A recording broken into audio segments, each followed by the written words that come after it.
യൂസുഫ് നബി അലൈഹിസ്സലാത്തു വസ്സലാം അദ്ദേഹത്തെ കൊണ്ടുവന്ന് പൊട്ടക്കിണറ്റിലേക്ക് തള്ളിയിടുമ്പോൾ യൂസുഫ് നബി അലൈഹിസ്സലാത്തു വസ്സലാം ദുആ ചെയ്തു അത്രേ, യാ താലിബ കുല്ലിൽ മത്ലൂബ്, അല്ലാഹുവേ അല്ലാഹ് അവരും കൈയുയർത്തുന്നതാകുന്ന റാദാ എന്നെ രക്ഷിക്കണേ അല്ലാഹ്, എന്നെ വാപ്പയാകുന്ന യാക്കൂബിൽ നിന്ന് എന്നെ അകറ്റി എന്നെ കൊണ്ടുവന്നു കച്ചവട സംഘത്തിലേക്ക് ചേർത്തുകൊണ്ട് എന്റെ ജ്യേഷ്ഠന്മാർ കൊണ്ടുവന്ന പൊട്ടക്കിണറ്റിലേക്കാണ് പടച്ചിറപ്പ് എറിയുന്നത്. ആ പൊട്ടക്കിണറ്റിലേക്ക് എന്നെ വലിച്ചെറിയുമ്പോ ഞാനിതാ നിന്നിലേക്ക് കൈയുയർത്തുന്നു നാഥാ. ജിബ്രീൽ അലൈഹിസ്സലാം പറയുകയാണ്, അല്ലാഹു സുബ്ഹാനഹു വ തആലയുടെ അടുക്കൽ അർശിന്റെ ചുവട്ടിലാണ് ഞാൻ ആ സമയത്ത്. ജിബ്രീൽ അലൈഹിസ്സലാമിന്റെ കഴിവാണ്. ആരാണ് ജിബ്രീൽ എന്ന് ഞാൻ പറഞ്ഞു തരാം. ആരാണ് ജിബ്രീൽ? ജിബ്രീൽ അലൈഹിസ്സലാത്തു വസ്സലാം പറയുകയാണ്, അല്ലാഹുവിന്റെ അർശിന്റെ ചുവട്ടിലാണ് ഞാൻ എപ്പോഴുള്ളത്. അല്ലാഹു സുബ്ഹാനഹു വ തആല എന്നോട് പറയുകയാണ്, അദ്രിക അബ്ദി യാ ജിബ്രീൽ,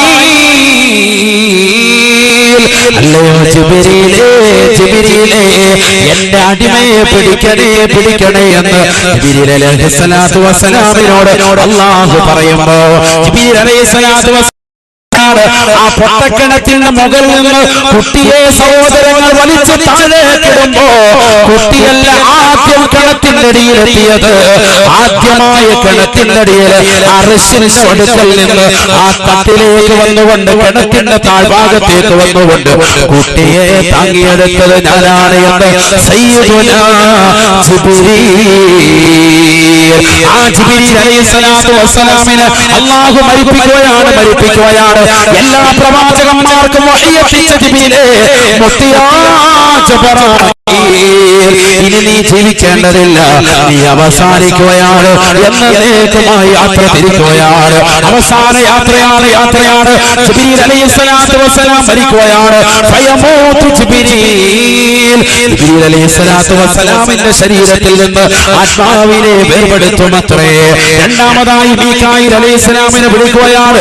അല്ലാഹു സുബ്ഹാനഹു വ തആല മീകായിലോട് പറയുമത്രേ, മുത്തിയാ മീകായിൽ, അല്ലയോ മീകായിലേ മരിക്കണേ എന്ന് പറയുമ്പോ ഫയമൂതു മീകായിൽ, അല്ലാഹുവിന്റെ റസൂൽ പറയുകയാണ്, മീകായിൽ അലൈഹിസ്സലാം മരിക്കുകയാണ്. മീകായിൽ അലൈഹിസ്സലാമിന്റെ ശരീരത്തിൽ നിന്ന് ആത്മാവിനെ വേർപെടുത്തുകയാണ്.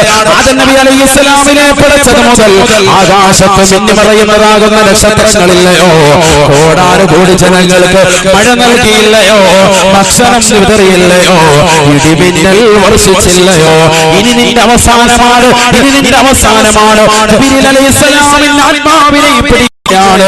മൂന്നാമതായി സൂറന്ന കാഹളത്തിൽ രണ്ടാമത്തെ പ്രാവശ്യവും ഊതിയത്തിൽ നിൽക്കുന്ന ഇസ്രാഫീലിനെ വിളിച്ചുകൊണ്ട് അല്ലാഹു പറയുമത്രേ, മുത്തിയാ ഇസ്രാഫീലേ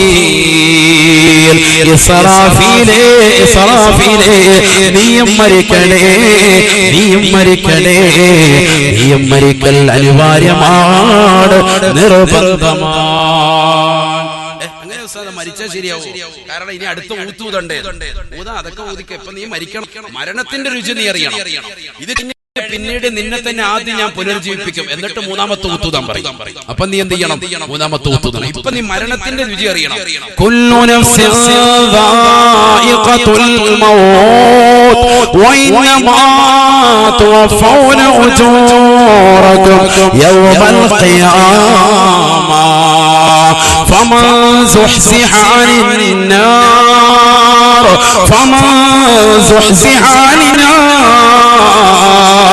وأدخل الجنة فقد فاز وما الحياة الدنيا إلا متاع الغرور. ഈ ലോകത്തെ മരണത്തിന്റെ വേദന അറിയാത്തവരായി ഒരാളുമില്ല, ഒരു പ്രവാചകരുമില്ല, ഒരു വ്യക്തിയുമില്ല, ഒരു മലക്ക് പോലുമില്ല. എല്ലാവരെയും അല്ലാഹു മരിപ്പിക്കും. അല്ലാഹു എല്ലാവരെയും മരിക്കും. അതാണ് ഖുർആൻ പറഞ്ഞത്, വയബ്ഖാ വജ്ഹു റബ്ബിക ദുൽ ജലാലി വൽ ഇക്റാം. അല്ലാഹു മാത്രം മതി ഇവിടെ, ബാക്കിയുള്ളവരൊക്കെ തീർക്കാൻ മൊത്തം തീരാൻ പോകും. തൗഫീഖ് തരട്ടെ. അല്ലാഹു തൗഫീഖ് നൽകട്ടെ. നമ്മുടെ ആഖിബത്ത് അല്ലാഹു നന്നാക്കി തരട്ടെ. ബഹുമാനപ്പെട്ട റസൂലുള്ളാഹി സ്വല്ലല്ലാഹു അലൈഹി വസല്ലം പറയുന്നു, ഇസ്രാഫീൽ അലൈഹിസ്സലാമിനോട് അല്ലാഹു പറയും, ഇസ്രാഫീൽ നീയും മരിക്കണം. ഫയമൂതു ഇസ്രാഫീൽ, ഇസ്രാഫീൽ അലൈഹിസ്സലാമിന്റെ ആത്മാവിനെയും അല്ലാഹു പിടിക്കും, ആത്മാവിനെ വേർപെടുത്തും. നാലാമതായി ആരാണ് ബാക്കിയുള്ളത്? അസ്രായിൽ അലൈഹിസ്സലാം മാത്രം. അസ്രായിൽ അലൈഹിസ്സലാത്തു വസ്സലാമിനെ അല്ലാഹു വിളിക്കും. ഇതാണ് നമ്മൾ പഠിക്കേണ്ട പാഠം. ഇതാണ് നമ്മൾ പഠിക്കേണ്ട പാഠം. ഈ ലോകത്തുള്ളതാകുന്ന സർവ്വ സൃഷ്ടിജാലങ്ങളുടെയും ആത്മാവിനെ വേർപെടുത്തിയതാകുന്ന അസ്രായിൽ അലൈഹിസ്സലാമിന്റെ ശരീരത്തിൽ നിന്ന് പോലും അല്ലാഹു സുബ്ഹാനഹു വ തആല ആത്മാവിനെ വേർപെടുത്തുകയാണ്. അദ്ദേഹത്തിന്റെ ശരീരത്തിൽ നിന്ന് പോലും അല്ലാഹു ആത്മാവിനെ വേർപെടുത്തും, ബാക്കിയാക്കൂല. ഈ ലോകത്തുള്ള സർവരുടെയും ആത്മാവിനെ പിടിച്ച ജോലിയാണ് എനിക്ക്. അതുകൊണ്ട് എന്നെ മാറ്റി നിർത്തണം, പറ്റൂല. നിന്നെയും പിടിക്കും. അസ്രായിൽ അലൈഹിസ്സലാമിനെ അല്ലാഹു അടുത്തേക്ക് വിളിക്കും. فيقول الله تبارك وتعالى, അല്ലാഹു സുബ്ഹാനഹു വ തആല അസ്രായിൽ അലൈഹിസ്സലാത്തു വസ്സലാമിനോട് ചോദിക്കുകയാണ്, മനിൽ ബാഖി യാ അസ്രായിലേ, ഇനി ആരാണ് ബാക്കിയുള്ളത് എന്ന് അല്ലാഹു സുബ്ഹാനഹു വ തആല അസ്രായിൽ അലൈഹിസ്സലാമിനോട് ചോദിക്കുമ്പോൾ അസ്രായിൽ അലൈഹിസ്സലാത്തു വസ്സലാം പറയുകയാണ്, അല്ലാഹ് അബ്ദുകൽ ഫാനി യാ അല്ലാഹുവേ, പടച്ചറബേ, നിന്റെ നശിക്കാനുള്ള ഈ അടിമ മാത്രമാണ് അല്ലാഹ്, നശിക്കാനുള്ള ഈ അടിമ മാത്രമാണ് അല്ലാഹ്. കാരണം അസ്രായിൽ അലൈഹിസ്സലാത്തു വസ്സലാമിന് മനസ്സിലായി, ഞാൻ മരിക്കേണ്ടതാണ്. കാരണം എന്റെ ശരീരത്തിൽ മരണപ്പെട്ടു പോയി, ജിബ്രീൽ അസ്തമിച്ചു പോയി, മീകായിൽ മരണപ്പെട്ടു പോയി, ഇസ്രാഫീൽ മരണപ്പെട്ടു പോയി. ഇനി ആർക്ക് വേണ്ടിയാണ് ഞാൻ ജീവിക്കുന്നത്? ഈ ലോകം തന്നെ പടക്കാൻ കാരണക്കാരനാകുന്ന അഷ്റഫുൽ ഖൽഖ് മുഹമ്മദ് മുസ്തഫ, കാരുണ്യത്തിന്റെ കരസ്പർശം കൊണ്ട് മാലോകരുടെ മനതലങ്ങളെ മദീനയിലേക്ക് മാടി വിളിച്ച ഹബീബ് മുഹമ്മദ് മുസ്തഫ, ആ ഈ ലോകത്ത് നിന്ന് വിട പറഞ്ഞു പോയില്ലയോ, ഇനി ഒരിക്കലും എന്നെ അല്ലാഹു ഈ ലോകത്ത് ബാക്കിയാക്കുകയില്ല. അതുകൊണ്ട് തന്നെ അസ്രായിൽ വിളിച്ചു പറയുകയാണ്, അബ്ദുകൽ ഫാനി യാ അല്ലാഹ്, അല്ലാഹുവേ, പടച്ചറബേ, നിന്നെ നശിക്കാനുള്ള ഈ അടിമ മാത്രമാണ് എന്ന് അസ്രായിൽ അലൈഹിസ്സലാത്തു വസ്സലാം പറയുമ്പോൾ അല്ലാഹു സുബ്ഹാനഹു വ തആല അസ്രായിൽ അലൈഹിസ്സലാമിനോട് പറയുമത്രേ, ലാ മിൻ മൗതിക യാ അസ്രായിൽ, അസ്രായിലേ, നീയും മരിക്കൽ നിർബന്ധമാണ്, നീയും മരിക്കൽ അനിവാര്യമാണ്. ചിന്തിക്കണേ മൗലിലുള്ള ചെറുപ്പക്കാരാ, ഒരുപക്ഷെ നിന്റെ കാത് മുടച്ചത് മുതൽ ഉമ്മന മുസാദി ചരിത്രം പറയുന്നത് വരെ അസ്രായിന് അന്ത്യമുണ്ടോ എന്ന് ചിന്തിച്ചിരുന്നതാകുന്ന വിശ്വാസികളില്ലയോ, ചെറുപ്പക്കാരില്ലയോ, യുവാക്കളില്ലയോ? അസ്രായിലിനും അന്ത്യമുണ്ടത്രേ. അസ്രായിലിനും ഈ ലോകത്ത് നിന്ന് ഒരു വിട പറയലുണ്ടത്രേ. അന്ത്യം ഒന്ന് കാത് കൊടുത്ത് കേൾക്കണേ, ഹൃദയം കൊടുത്ത് ചിന്തിക്കണേ. അല്ലാഹുവിന്റെ റസൂൽ പറയുകയാ, ഫയദ്ഹബുല മൗലിയും ബൈനൽ ജന്നതി വന്നാർ, സ്വർഗ്ഗത്തിന്റെയും നരകത്തിന്റെയും ഇടയിലുള്ള ഒരു പ്രവിശ്യയിലേക്ക് അസ്രായിൽ അലൈഹിസ്സലാം പോവുകയാണ്. അല്ലാഹുവിന്റെ കൽപ്പന കിട്ടിയിരിക്കുകയാണ്, മരിക്കടാ, നീയും മരിക്കൽ അനിവാര്യമാണ്, നീയും മരിക്കൽ നിർബന്ധമാണ്. അസ്രായിൽ അലൈഹിസ്സലാം പോവുകയാണ്. അസ്രായിൽ അലൈഹിസ്സലാം ചെല്ലുകയാണ്. സ്വർഗ്ഗത്തിന്റെയും നരകത്തിന്റെയും ഒരു പ്രവിശ്യയിലേക്ക് ചെന്നിട്ട് സ്വന്തമായി ശരീരത്തിൽ നിന്ന് ആത്മാവിനെ വേർപെടുത്തുമത്രേ. സ്വന്തമായി ശരീരത്തിൽ നിന്ന് ആത്മാവിനെ വേർപെടുത്തുമത്രേ. അസ്രായിൽ അലൈഹിസ്സലാത്തു വസ്സലാം പൊട്ടിക്കരഞ്ഞുകൊണ്ട് പറയുകയാണ്, ഇന്നി ലാ അൻസിഉ അർവാഹൽ മുഅ്മിനീന ഇല്ലാ ബിർഫഖി യാ അല്ലാഹ്. മരണത്തിന്റെ വേദനയുണ്ടെന്ന് ഞാൻ തിരിച്ചറിഞ്ഞിരുന്നുവെങ്കിൽ ഒരിക്കലും പടച്ചറബേ അല്ലാഹുവേ മുഅ്മിനീങ്ങളുടെ ആത്മാവിനെ മയത്തോട് കൂടിയല്ലാതെ ഞാൻ പിടിക്കുമായിരുന്നില്ല അല്ലാഹ്. ഇത് പറഞ്ഞുകൊണ്ട് ഫയസീഹു സയ്ഹാ അല്ലാഹുവിന്റെ റസൂൽ പറയുകയാണ്, വല്ലാത്തൊരു അട്ടഹാസമാണ്, വല്ലാത്തൊരു കോലാഹലമാണ് അസ്റായീൽ അലൈഹിസ്സലാമിന്റെ വഫാത്തിന് ഉണ്ടാവുക. വല്ലാത്തൊരു ോടുകൂടി അസ്റായീൽ അലൈഹിസ്സലാം പറയുമത്രേ, അവലിലുള്ള ചെറുപ്പക്കാരാ, എന്റെ ശബ്ദം ശ്രമിക്കുന്ന 17ന്റെയും 18ന്റെയും യുവകുടങ്ങളാകുന്ന യുവതികളെ, ചെറുപ്പക്കാരെ, സഹോദരങ്ങളെ, അടിച്ച് പൊളിച്ച് രസിച്ച് രമിച്ച് ജീവിക്കുന്നവരെ, മരണത്തെ കുറിച്ച് ചിന്തയുണ്ടോ? അടുത്ത സെക്കൻഡിൽ മരിക്കണ്ടോ? ഈ ലോകത്ത് എന്ന് പറയണ്ടയോ? പ്രവാചകൻ മരണപ്പെട്ടു പോയി, സർവ്വ അമ്പിയാക്കളും ഔലിയാക്കളും മഹത്തുക്കളും ഈ ലോകത്ത് പറഞ്ഞു പോയി. നമുക്കും മരിക്കണ്ടയോ? നമ്മുടെ മുന്നിൽ കിടക്കുന്നത് വലിയ ആരിഫാണ്, ഔലിയാക്കളിൽപ്പെട്ടതാ മഹാനുഭാവൻ പോലും നമ്മളിൽ നിന്ന് വിട പറഞ്ഞു പോയില്ലയോ?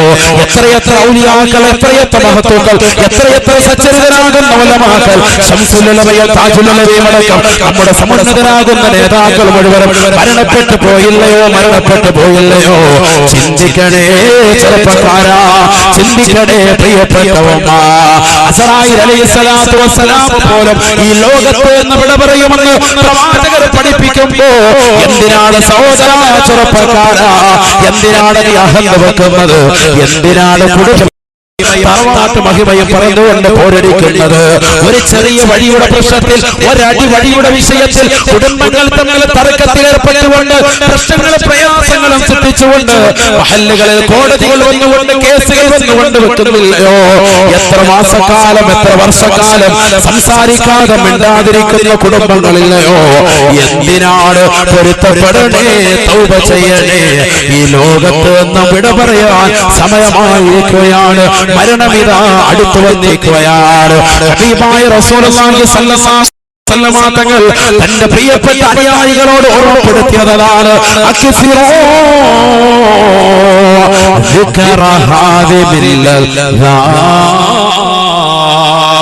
സർവസുഖങ്ങളെയും ആസ്വാദനങ്ങളെയും മുറിച്ചു കളയുന്നതായ മരണത്തെ കുറിച്ച് ചിന്തിക്കണേ എന്ന് നബിയുനാ റസൂലുള്ളാഹി. ആരാ ചിന്തിക്കുന്നത്? മുത്തഅല്ലിമീങ്ങൾ ഒഴികെ, ആത്മീയമാകുന്ന അറിവ് പഠിക്കുന്നതാകുന്ന വിദ്യാർത്ഥികൾ ഒഴികെ ബാക്കിയുള്ളതാകുന്ന മുഴുവൻ ആളുകൾ മരണത്തെ കുറിച്ച് സ്മരിച്ചുകൊണ്ടിരിക്കണമെന്ന് സയ്യിദുനാ റസൂലുള്ളാഹി. അല്ലാഹു തൗഫീഖ് നൽകട്ടെ. നമ്മളിൽ ആരാ ചിന്തിക്കുന്നത്? മരണത്തെ കുറിച്ച് എവിടെയാണ് നമ്മൾ ഓർത്തത്?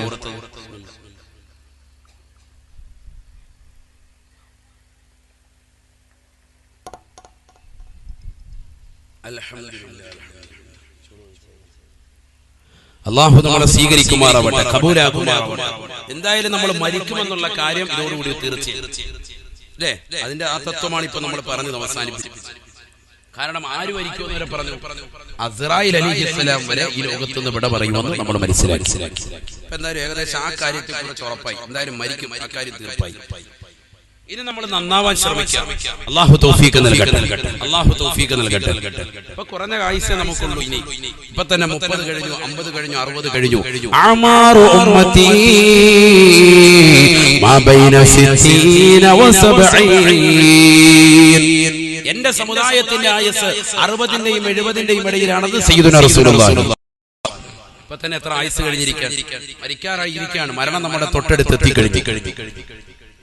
അല്ലാഹു നല്ല മരണം നൽകി അനുഗ്രഹിക്കട്ടെ.